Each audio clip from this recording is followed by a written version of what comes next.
perspective. But how do you know somebody really got your back? Well, even the Bible said, "Try the spirit by the spirit." Yeah, I mean, there are going to come times, where they'll be tested. definitely. And you can tell. You can tell which ones are fake and the funk and which ones are real. Hmm. So I would say through different events, different trying times in my life, Hmm. I've verbally or physically seen them be there for me. And Right. so I'm very confident that if I need them or if something should arise, they gonna be in my corner like that. But you just can't say that. You got to see that. Right. Yeah. Definitely. Yeah, you got to see that. Hey, when you playing basketball, you got some guys that always say the whole game, "I'm open, I'm open, I'm open," because they like to shoot. Right. But you got to see the ones that's really open and that'll pass it back if you open, Hmm. that's really trying to win. Definitely. Them the ones you get a ball to, but that guy that keeps saying, "I'm open, I'm open," ain't playing no defense, but I'm open, I'm open, Yeah. No, he's not gonna get the ball too much. Definitely. Yeah, I agree. Um, knowing when somebody really got your back, it's gonna be tested. Like you gonna figure it out eventually. Kind of thing. The thing about life to me is like you always gonna be taking risks. Whether it's with friendships, relationships. You're gonna be taking risks. So you just gotta trust your gut. Kind of thing. Just kind of go with the flow, but still be mindful of what you're doing and just let that testing period come, and that's when you'll really see, kind of thing, if that's your friend or if they really got your back. You got to be in a situation for them to prove it to you. You know what I mean? So That's right. if you ain't in a situation for them to display that they got your back, then you'll never really know. Yeah, but you got to win my heart. Yeah, It ain't for sale, and I'm not giving it away. You definitely. got to convince me. Yeah. And especially when you start talking about, somebody that need me to loan them some money or go out on the limb with them financially. So they're gonna be have to, proving themselves in the past that hey, they would. I believe they would do the same for me. Yeah. They have convinced me. That we in this thing together, brother. And so I do that for them. But you just can't talk me into doing something for you. I'm gonna have to see it. Right. Yeah. Definitely. Actions speak louder than words. That's right. Um, what are signs somebody isn't your friend? Somebody not your friend, somebody going against the grain. See, normally a friend has worked his way, on your side. Just gradually different pieces of advice or different thoughts that y'all tend to agree on.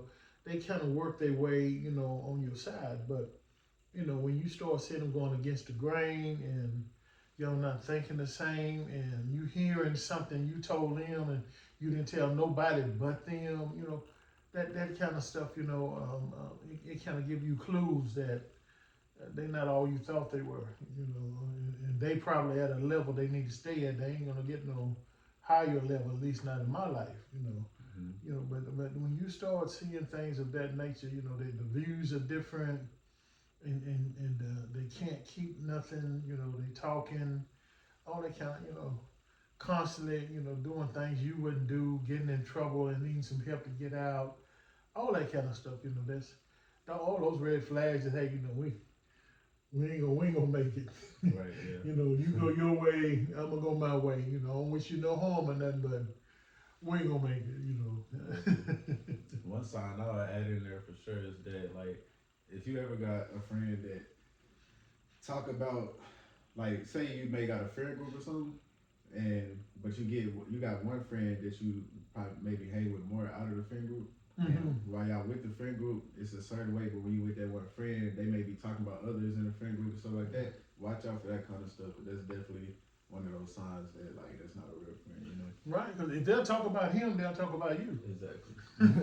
That's the whole point. So you got to be mindful of those kind of things when you dealing with people. But do you think that jealousy is common in friendships? Jealousy is coming, but the right kind of jealousy is good. It's only keep you on your P's and Q's, you know, make you strive to do better, be better. You know, the right kind of jealousy, you know, like sports, you know, always competitive, you know. And with guys, you know, females, you know, all of that kind of stuff is competitive, you know. And all that, it tend to make you jealous, you know, because when they do something better than you want to work at your game, so you know you can do it as good or better than them. You know what I'm saying? So that stuff is coming, but then you have that destructive kind of jealousy, you know, where they want to be you or they want to replace you or they're envious of you because you are good at such and such and you are successful at such.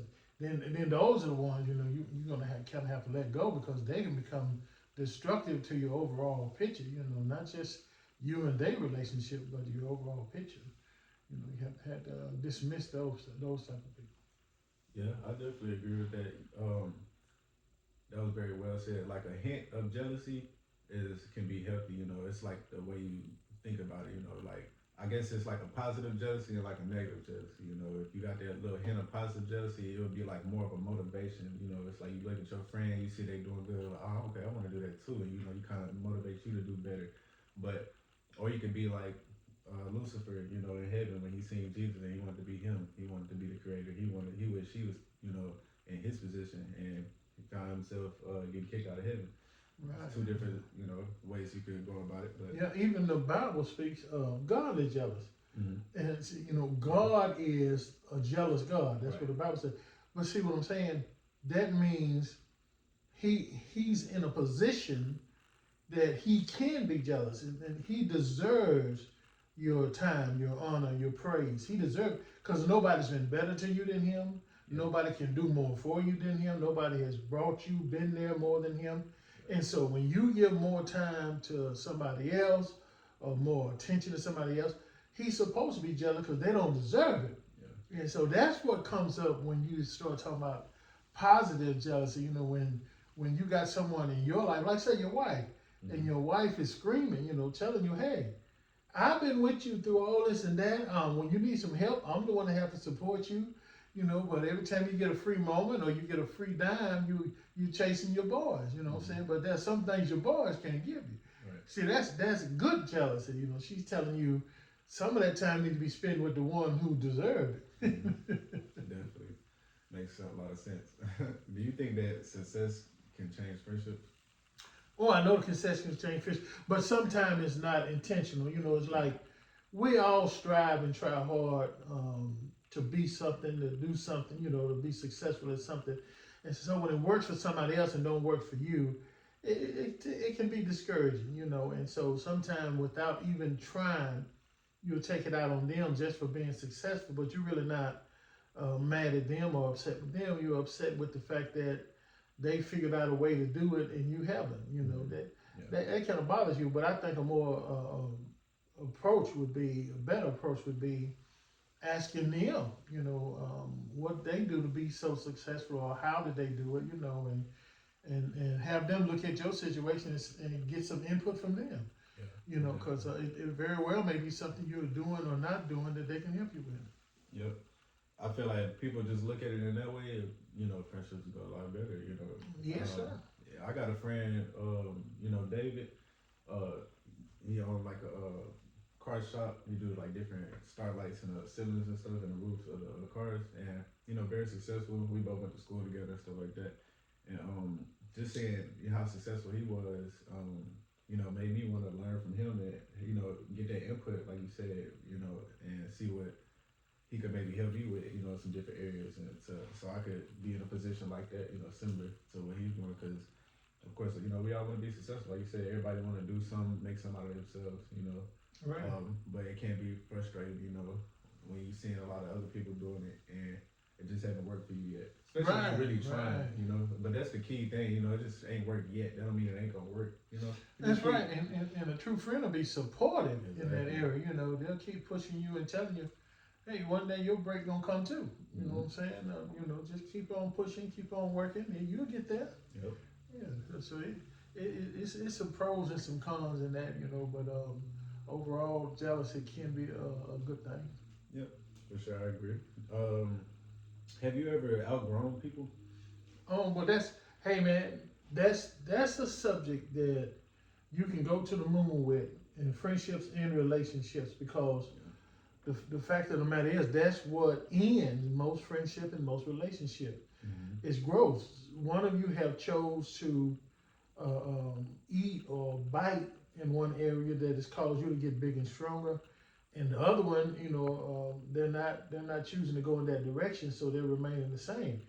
And your growth is causing them, to have problems with you, and that is a problem. When they're really upset with you because you're growing. And so you do outgrow them. But here's my advice. This is what I mean. I try to persuade relationships and friendship this advice. If you go in a store and you try on a size 6, and the 6 is too small for you, give it back to the man, have him put it back on the shelf because there's somebody else coming along that 6 don't fit perfect. You asked for a 6.5. You see what I'm saying? Don't try to damage the shoe or the person, because you don't fit them no more. Don't damage them. Somebody else will fit them just fine. Let them have that shoe. But you asked for a bigger shoe because you wearing that small shoe is going to hurt and cause you to limp and sit down and all that kind of stuff because it's hurting your feet. Put it back on the shelf. There's some, women not as mature or ready for marriage as you are. Put them back on the shelf. Some other guy coming along, they want the same thing out of life they want. Don't. I think the biggest mistake we make is we try to tear them down. Talk about them and tear them down. No. All that means is you got to go back on the shelf, and somebody else will come along, and get you. You're gonna fit them fine. But I done outgrown you, and I'm not gonna be wearing you every day because you hurt my feet. You slow me down. You know what I'm saying? Yeah. And so that's the way I look at friendship. Yeah. It can definitely slow you down and hurt you, to outgrow somebody. But you got to notice that.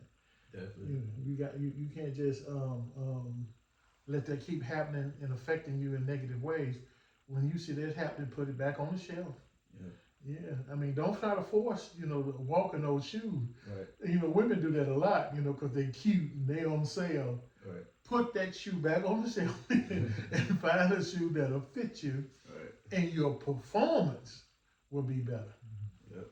Definitely, I agree with that. People outgrow each other all the time. It happens. Everything ain't forever.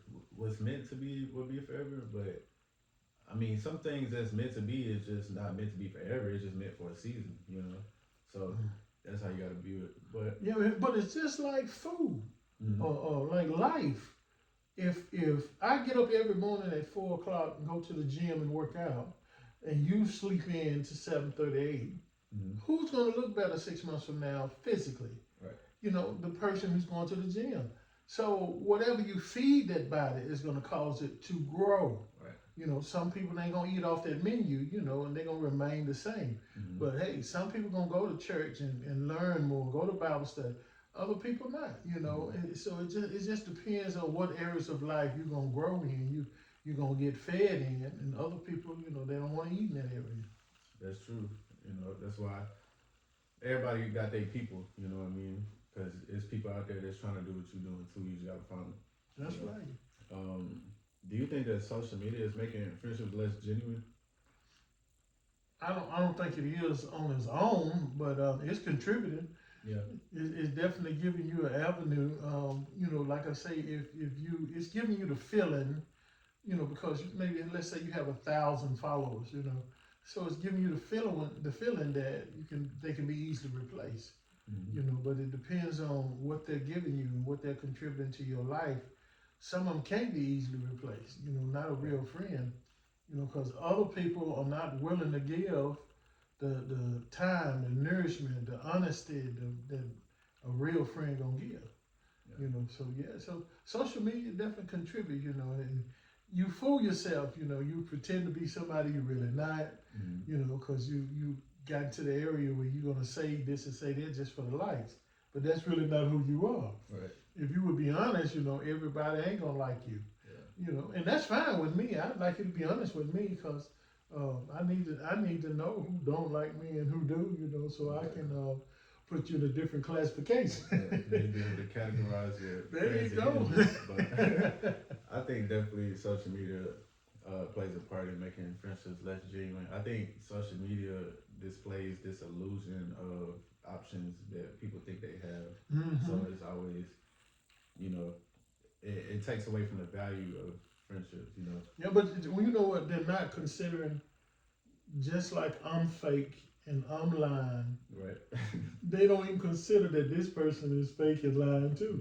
Same And if thing. it comes down to it, and once we get off, offline and just talk on the phone, and I say, hey man, I'm really going through something, I need about $500, then you gonna hear a dial tone. Right. But as long as you online and people with views are watching, Mhm. then he gonna say, yeah, just hit me back, man, hit me back. Let me look at my account. I'll let you know what I can do. Right. Yeah, people one way online, a different way in real life. There you know. go. There you go. That's how it goes. So, would you say that online friendships are real?